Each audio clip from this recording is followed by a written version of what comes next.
while the rest of the world moves on to what's next, we still continue marvel in the glorious exchange of the Christmas season, that God became man so that we can become like God.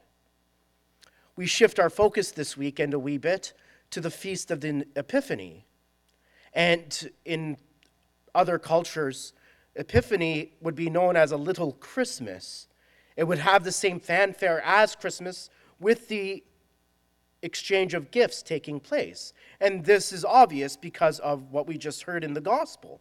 The wise men coming and bringing the gifts to the child Jesus. And as they continue to bring those gifts, we too are invited in a way to bring our gifts to the King. But which king are we bringing our gifts to? Who are we going to pay homage? Who are we going to worship? Matthew's gospel invites his listeners and readers into this very question, because it becomes a little bit of a tale of two kings. In the gospel according to St. Luke, we see in the infancy narrative and in the nativity gospel that there is a connection between Jesus and the Roman Empire. And St. Luke makes the comparison of Jesus, the true Son of God, with Caesar, the Roman emperor who would be known as the Son of God. St. Matthew's gospel does something very similar, but he looks more to the local government, where we see Jesus, the true king, being compared to the king who's sitting on the throne within Palestine, being Herod the Great. Now, who is King Herod? We don't know much about him from sacred scripture other than that he was a tyrant. And we know this because after the wise men had left the manger and they didn't return back to Herod, he got furious. And he was going to kill all the newborn babes, all the newborn males within Bethlehem. And this causes the Holy Family have to flee into Egypt. But outside of that narrative, we don't know much. So we turn ourselves to the historical sources to help us understand this man, King Herod, who would be known as Herod the Great. Herod himself is a non-Jewish individual. He's an Edomite by culture. And in sacred scripture, we come to know that Edomites are descendants of Esau, the twin brother of Jacob, and for the most part would have been seen as enemies of the Jews. In 40 BC, King Herod received the throne through Roman proclamation, the Roman Senate, giving him the title King of the Jews, and he would be taking over after the priestly dynasties that were there in Palestine ruling, but they were collapsing. They had their own infighting, their own Game of Thrones was taking place. By 37 BC, King Herod had taken his throne. He had killed pretty much everyone around him who was going to be able to usurp that from him, and then he ruled. What else do we know about King Herod? That he was very much a builder. He loved to build things. He had architectural mindset. He continued to expand out of Israel. And one of the most important projects that he would have had would be the building and reconstruction of the Jerusalem temple, and he did it in a lavish manner. Because he was a friend of Romans and the Roman Senate, he carried with himself a little bit of a political and diplomatic savvy as well. So he knew how to get along, how to make friends. But he ruled with an iron fist. And that we know because literally he would kill all the people in high places. He would kill his family members. He killed 3 sons because each one of those individuals had a claim to the throne, and he was grasping for that power like tyrants do. So when the Magi come and ask a question, it starts to turn things a little bit. "Where is the child who has been born King of the Jews? For we observed his star at its rising and have come to pay him homage." All of Jerusalem was frightened from this question. And it's not because of the question that was asked, it's because of who the wise men were.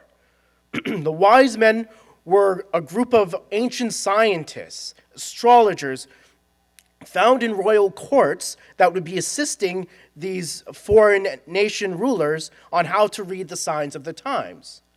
We can go into the book of Daniel and we see that type of ruling happening in those royal courts, where the kings of Babylon needed help and they looked to these type of people. Because of who they were important and powerful, respected and feared. Why were they feared? Well, because of their ancient science, they worked within the black magic and in the dark arts. And so Jewish people obviously are going to have a little bit of fear when these people descend upon their town. But why was King Herod frightened? He had no sons, he killed them. So who is this child? But then it goes further. He's being named King of the Jews. That's King Herod. And they're not looking for King Herod. So he gets a little bit frightened and obviously terrified, because the next point becomes a little bit more strengthened for him. "For we observed his star at its rising." The mention of that star at its rising links us to an ancient prophecy of the Messiah. And we're going all the way back, ancient prophecy, to the book of Numbers. Now, most people skip over the book of Numbers because there's just a lot of names, and it can be a little bit a slog to read. But there's really important stuff in the book of Numbers, and this is one of them. And it's coming from a non-Jewish prophet, Balaam, son of Beor, where he makes mention of a star that is rising over Jacob, and the scepter will be part of this man's rule. But then the prophecy goes on. Edom will be conquered. Herod knew this, and he's an Edomite. So now he's in panic mode. But the question that the wise men ask, "Where is the King of the Jews?" also then brings about another question. Is this the time for the Messiah?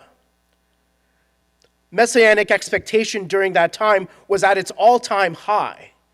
And by asking about the King of the Jews, the chief priests and the scribes were now going to start searching through the scriptures to see what this means. And is this the time of the Messiah? Herod is now contending with both a kingship and a messianic prophecy that would have made him very much tremble. Because he would have known that the king and Messiah was pre-announced. The prophets spoke about it. God spoke to David and gave him a promise that his line would carry the Son of God, that he would rule in Jerusalem. Herod was not of Davidic lineage. And so now he has a bit of a problem on his hand. The wise men, by asking this one question of searching for the king, starts to reveal who Jesus is for us. Jesus being born in the city of David, Bethlehem, who would come then into this world, lowly and meek estate in a manger. This is who the wise men will go and worship, the true king, bringing the gifts of gold, frankincense, and myrrh, now fulfilling the ancient prophecy from the prophet Isaiah, where all the nations are going to come and worship God. But in an unlikely way. They didn't go to the temple in Jerusalem that was being rebuilt by King Herod, that would be destroyed in 70 AD. They went to the true temple. There they would be able to worship him in spirit and truth. They acknowledged in their gifts that he is the true king, who would rule with love and mercy, not fear and tyranny. That he is the Son of God, who is to be worshiped and worshiped alone. We start to see this unfolding, unveiling, the revealing of God's hidden plan through the reign of Christ, coming to be with us, making himself known in the flesh, that God becomes one with us. He enters into our humanity, and he would live his life, and he would die on a cross with what hung upon his head? The King of the Jews. Written in what languages? Latin, Hebrew, and Greek, for all the nations. He would rise from the dead, and there he would bring all nations peace, shalom. In this tale of two kings, who are we going to worship? Whom are we going to bring our tribute? Whom are we going to worship and pay homage to? Traditionally, on the feast of the Epiphany, we bless houses. And here in that blessing is a clear statement of my relationship with the Lord over all other relationships, that I am proclaiming to the world by chalking my door that God rules this house, that he has dominion and authority, kingship over my possessions, over my family, over my heart. Because we do live in a world where our hearts are still playing that game of thrones. Who is going to rule? Herod the Great died. The Roman Empire collapsed.